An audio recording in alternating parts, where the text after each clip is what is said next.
හිතලා බලන්න අපි ඔන්ලයින් බැංකින් කරනවා. එහෙම නැත්නම් ඔෆිස් එකේ නෙට්වර්ක් එකට ගෙදරින් ඉඳන් කනෙක්ට් වෙනවා. මේ වෙලාවට අපේ දත්ත ආරක්ෂිතයි කියලා අපිට ලොකු විශ්වාසයක් තියෙනවනේ. ඉතින් ඇත්තට මේ විශ්වාසය එන්නේ කොහමද? අන්නේ විශ්වාසයේ පිටිපස්සේ ඉන්න හැබැයි අපේ ඇහැට නොපෙනෙන වීරයෙක් ගැන තමයි අපි අද කතා කරන්න යන්නේ. එයා තමයි IPsec. ඔන්න ඕක තමයි IPsec කියන තාක්ෂණය බිහි වෙන්නම මුල් වුණු ප්‍රශ්නය. අන්තර්ජාලය හරහා අපි යවන හැම දෙයක්ම ඇත්තටම පුද්ගලිකද නැත්නම් රහසිගතද? මෙහෙම හිතන්නකෝ අපි යවන හැම ඊමේල් එකක්ම බලන හැම වෙබ්සයිට් එකක්ම හරියට කිසිම කවරයක් නැතුව ටැපල්පතක ලියලා යවනවා වගේ. එතකොට මොකද වෙන්නේ? අතරමඟදී ඕනම කෙනෙකුට ඒක අතට අරන් කියවන්න පුළුවන්. මුල් කාලයේ අන්තර්ජාලය වැඩ කළේ අන්න ඒ විදිහටයි. හරිම විවෘතව. ඉතින් IPsec කියන්නේ අන්න ඒ විවෘත රහස්‍ය තොරතුරු වලට දාපු ලොකු ශක්තිමත් අගුලක්. හරි.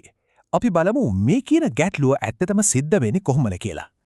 ඔය බලන්නකෝ ලැප්ටොප් එකෙන් සර්වර් එකට යන data IPsec නැති වුනහම අතරමඟ ඉන්න කෙනෙකුට පුළුවන් මේ data packet එක අල්ලගෙන ඒකේ තියෙන හැම වචනයක්ම හැම අකුරක්ම කියවන්න. හරියට අපි ලියන්න ලියුමක් හොරෙන් කියවනවා වගේ. ඕක තමයි IPsec නැති ලෝකේ තියෙන භයානක ඇත්ත. හරි. එහෙනම් අපි දැන් ගැටලුව දැක්ක නැහැ. අපි දැන් යමු විසඳුම පැත්තට. බලමු IPsec කියන මේ ආරක්ෂිත උමං මාර්ගයේ වැඩ කරන්නේ කොහොමද කියලා. දැන් බලන්න වෙනස. IPsec එක්ක අපේ දත්ත යන්නේ සාමාන්‍ය පාරක නෙවෙයි. ඒ වෙනුවට ඒක යන්නේ විශේෂයෙන් හදපු සංකේතනය කරපු, ඒ කියන්නේ එන්ක්‍රිප්ට් කරපු ආරක්ෂිත උමං මාර්ගයක් ඇතුළෙන්. දැන් කවුරු හරි හොරෙක් අතරමඟදී මේ දත්ත අල්ලගත්තත් එයාට පේන්නේ මුකුත් තේරුමක් නැති කියවන්න බැරි අකුරු ජාලාවක් විතරයි. වැඩක් නැහැ. මේක මතක තියාගන්න තියෙන හොඳම ක්‍රමය තමයි IPsec කියන්නේ අපේ data වලට ඉන්න පෞද්ගලික digital bodyguard කෙනෙක් කියලා හිතන එක. එයා data එකත් එක්කම යනවා ඒක ආරක්ෂා කරගෙන. හැබැයි IPsec කියන්නේ නිකම්ම data එක වහන අගුලක් විතරක් නෙවෙයි. ඒකෙන් අපිට ලොකු පොරොන්දු හතරක් දෙනවා. පළවෙනි එක confidentiality. ඒ කියන්නේ මේ කතාව අපි දෙන්න අතර විතරයි කියන රහස්‍යභාවය. දෙවෙනි එක integrity. ඒ කියන්නේ යවන දෙයට අතරමඟදී කවුරුත් අත තියලා නැහැ වෙනස් කරලා නැහැ කියන සහතිකය. තුන්වෙනි එක authentication. ඒ කියන්නේ කතා කරන්නේ නියම කෙනා එක්කමයි හොරෙක් එක්ක නෙවෙයි කියලා තහවුරු කරන එක. අන්තිම එක anti replay.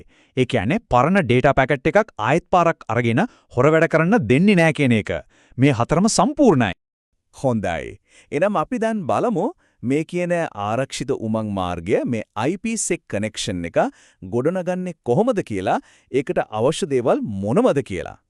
IPsec උමං මාර්ගයක් හදද්දී අපිට ප්‍රොටෝකෝල් දෙකක් අතරින් තෝරගන්න වෙනවා. එකක් AH අනිත් එක ESP. AH ඒ කියන්නේ authentication header එකෙන් data එක වෙනස් වෙලා නැහැ කියලා සහතික කරනවා. ඒත් ඒක encrypt කරන්නේ නැහැ. ඒ කියන්නේ රහසක් විදිහට තියන්නේ නැහැ. හරියට seal කරපු ඒත් විනිවිද පේන cover එකේ ලියුමක් යවනවා වගේ. ඉතින් ඒක දැන් වැඩි පාරිච්චි වෙන්නේ නැහැ. හැබැයි ESP අන්නේ ආ තමයි නියම වීරයා. ESP ඒ කියන්නේ encapsulating security payload එකෙන් data එක encrypt කරනවා. ඒ කියන්නේ රහසිගතව තියෙනවා. ඒ වගේම data එක වෙනස් වෙලා නැහැ කියලාත් යවන්නා හරි කෙනා කියලාත් තහවුරු කරනවා. අද කාලේ සම්මතය තමයි ESP. ඊළඟට අපිට තෝරගන්න තියෙනවා mode එක. transport mode ද tunnel mode ද කියලා. මෙහෙම හිතන්නකෝ. transport mode එකේදී ලියුම ඇතුළේ තියෙන දේ විතරයි රහසිගත. ඒත් ලියුම් කවරේ උඩ යවන්නේ කවුද ලබන්නේ කවුද කියලා ලිපින හැමෝටම පේනවා.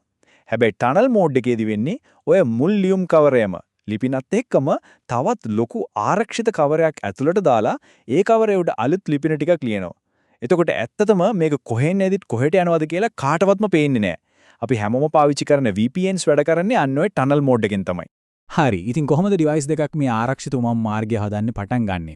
ඒක සිද්ධ වෙන්නේ රහස් අතට අත දීමක් වගේ ක්‍රියාවලියකින්. අපි බලමු ඒ ගැන. ඔන්න ඔය රහස් අතට අතදීම මෙහෙවන්නේ IK කියන ප්‍රොටෝකෝල් එක. ඒ කියන්නේ Internet Key Exchange. සරලවම කිව්වොත් IK කියන්නේ මේ IPsec උමං මාර්ගය හදන්න කලින් දෙපැත්තටම කතා කරලා නීති රීති හදලා හැමදේම ලෑස්ති කරලා දෙන කළමනාකරුවා.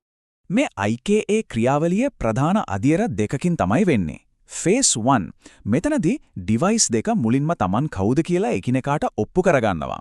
ඊට පස්සේ එයාලා දෙන්න විතරක් කතා කරන්න ආරක්ෂිත management channel එකක්. එහෙම නැත්නම් කළමනාකරන නාලිකාවක් හදාගන්නවා.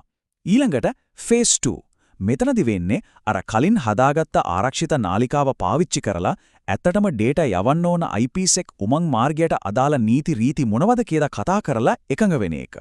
හරි මේ ඔක්කොම තාක්ෂණික කතා. අපි දැන් බලමු මේ IPsec කියන දේ ඇත්තටම අපේ ජීවිතවල එදිනෙදා ලෝකයේ පාවිච්චි වෙන්නේ කොහෙද කියලා. මේවා තමයි IPsec වල ප්‍රධානම භාවිතයන්. site to site VPNs ඒ කියන්නේ කොළඹ තියෙන ඔෆිස් එකයි නුවර තියෙන ඔෆිස් එකයි අන්තර්ජාලය හරහා ආරක්ෂිතව සම්බන්ධ කරන එක.